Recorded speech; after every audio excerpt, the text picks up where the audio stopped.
चंदनपुर गांव में रामशरण नाम का एक साहूकार रहता था। वो बहुत दयालु था। उसके पास कोई भी मदद मांगने आता तो वो किसी को खाली नहीं भेजता था। तुम्हारा धन्यवाद बेटा। भगवान तुम्हारा भला करे। भगवान सबका भला करे बाबा। एक दिन उसका बचपन का दोस्त ढोलूराम उससे मिलने आया। अरे कैसे हो भैया? अरे ढोलू भाई कैसे हो? शहर से कब आए? आज सुबह ही आया। नई गाड़ी ली थी ना, तो सोचा बच्चों को गांव दिखा लाऊं। पर राम बचाए गांव की गंदगी से, कहीं गोबर कहीं कूड़ा। तौबा तौबा। अरे कोई बात नहीं भाई, हम दोनों तो यहीं पैदा भी हुए और बड़े भी। अभी वो लोग बातें कर ही रहे थे कि वहां एक भिखारी आता है।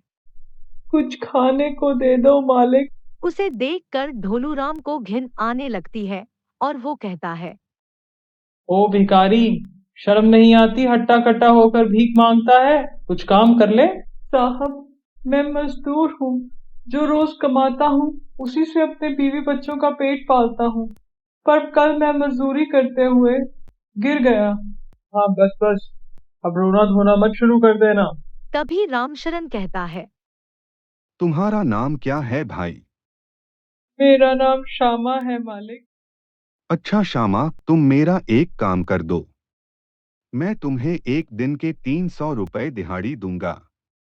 ये सुनकर श्यामा खुश हो जाता है और रामशरण को दुआएं देता है। भगवान आपका भला करे मालिक। भगवान सबका भला करे श्यामा। मुझे करना क्या है मालिक? ये अनाज 5-5 किलो तोलकर इन बोरियों में भरना है। ये सुनकर श्यामा अनाज को बोरियों में भरने लगता है और ढोलूराम रामशरण को कहता है, अरे भैया रामशरण, ऐसे तो तुम अपना दिवालिया निकलवा लोगे। एक भिखारी को एक दिन के 300 रुपए? बाप रे बाप। ये तो इसकी मेहनत की कमाई है भाई। तुम्हारी इन्हीं हरकतों की वजह से आज तुम कहाँ हो और मैं कहाँ।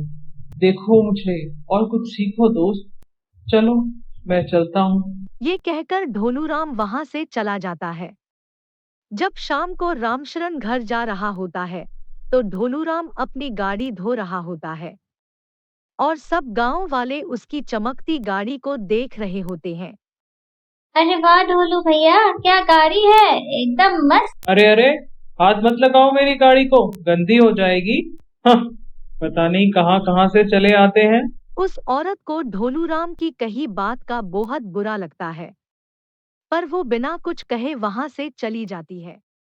एक दिन रामशरण अपने घर से काम पर जा रहा होता है जब उसके पास एक गांव की बूढ़ी औरत मदद मांगने आती है। अरे राम शरण बेटा, राम राम। राम राम माँ जी, कैसी हैं आप? मैं ठीक हूँ बेटा, तुमसे एक मदद चाहिए थी। हाँ कहिए माँ जी। क्या बताऊँ बेटा, मेरे बेटे की नौकरी चली गई है। अगर मुझे कुछ काम दिला देते तो कुछ पैसे बन जाते। घर का गुजारा होना थोड़ा मुश्किल हो गया है। अरे माँ जी, आपने तो मेरी मुश्किल आसान कर दी। मेरे जमीन के टुकड़े पर मैं सब्जियां उगाकर बेचना चाहता था, जिसके लिए मुझे एक लड़के की जरूरत थी। आप अपने बेटे को मेरे पास भेज देना, मैं उसे काम समझा दूंगा। जुग जुग जियो बेटा, भगवान तुम्हारा भला करे। भगवान सबका भला करे माँ जी। ढोलूराम उन दोनों की बातें खड़ा सुन रहा था। उस बूढ़ी औरत से बात कर रामशरण अपनी दुकान की तरफ चल पड़ता है। ढोलूराम रामशरण को पीछे से आवाज देता है, कैसे हो ढोलू भाई? अरे रामशरण भाई, मैं तो ये कह रहा था कि क्या जरूरत है किसी की परेशानी मोल लेने की। इससे तुम्हें क्या मिलेगा? मुझे दिल का सुकून मिलेगा भाई। भगवान का दिया सब कुछ है, और फिर मैं कोई उधार थोड़े ही न दे रहा हूँ। अगर कोई काम करना चाहता है और आप उसकी मदद कर सकते हो तो क्यों न करो। चलो भाई, मैं तो तुम्हारे भले के लिए कह रहा था, बाकी जो तुम्हें ठीक लगे। ऐसा कहकर ढोलूराम वहां से चला जाता है। कुछ दिन बाद रामशरण बीमार पड़ गया। उसका बुखार बढ़ता ही जा रहा था। उसकी तबीयत दिन पर दिन गिरती जा रही थी। जितने उसके घर वाले चिंतित थे उतने ही चिंतित गांव वाले थे। किसी ने रामशरण की दुकान का काम संभाला तो किसी ने उसके खेत का। कोई गांव वाला उसकी दवा ला रहा था तो कोई उसके घर खाना बना कर दे रहा था। एक दिन धोलूराम भी रामशरण का पता लेने गया। कैसे हो रामशरण भाई? अच्छा हूँ भैया। गांव वालों ने इतना साथ दिया कि पता ही नहीं चला कब बीमार हुआ और कब ठीक भी हो गया। धीरे धीरे रामशरण की तबीयत भी सुधर गई और वो फिर से काम पर जाने लगा। कुछ दिन बाद रामशरण को किसी काम के सिलसिले में शहर जाना पड़ता है। पीछे से ढोलूराम को शहर के पुलिस स्टेशन से फोन आता है कि उसके कारखाने में आग लग गई जिससे ढोलूराम को भारी नुकसान हुआ है। हे भगवान, हे भगवान, मैं लुट गया, बर्बाद हो गया, मेरा क्या होगा? हे भगवान। अरे क्या हो गया डोलू भैया? हाय रे, मेरे कारखाने को आग लग गई, सब कुछ बर्बाद हो गया। उसको रोते देख गांव वाले उसके पास इकट्ठे हो गए। ढोलू भैया थोड़ा सब्र रखिए, सब ठीक हो जाएगा। ढोलूराम को सांत्वना देकर सब अपने अपने घर चले जाते हैं। जब रामशरण गांव वापस आता है तो उसे ढोलूराम के बारे में पता चलता है। रामशरण ढोलूराम के घर जाता है। मैंने तुम्हारे कारखाने के बारे में सुना। सुनकर बहुत दुख हुआ, पर तुम फिक्र मत करो, सब ठीक हो जाएगा। क्या ठीक होगा भाई? मेरा कारोबार तो चौपट हो गया, मेरी कमाई हुई सारी दौलत जलकर राख हो गई।